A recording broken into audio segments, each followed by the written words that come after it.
Hello అండి, మనం ఇప్పుడు మిక్స్డ్ ఫ్రాక్షన్ని ప్రాపర్ ఫ్రాక్షన్లోకి మార్చుకుంటాము. సో 8 3 జా 24, 24 ప్లస్ 5 అంటే 29.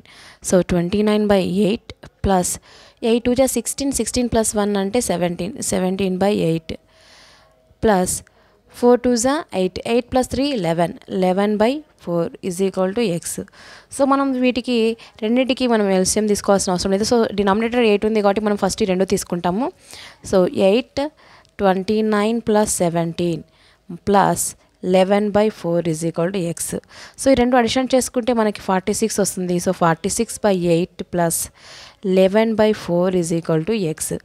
సో ఇప్పుడు మనము ఎల్సిఎం తీసుకుంటే మనకి ఏమొస్తుంది, 8 అనేది కామన్గా వస్తుంది. సో 8 46 ఇంటూ 8 టేబుల్లో 8 1 టైం కాబట్టి 1 ప్లస్ 11 ఇంటూ 4 టేబుల్లో 8 అనేది 2 టైమ్స్ కాబట్టి 2. So that is equal to x. So 46 plus 11 into 2 అంటే మనకి 22 వస్తుంది by 8. So that is equal to 68/8 వస్తుంది.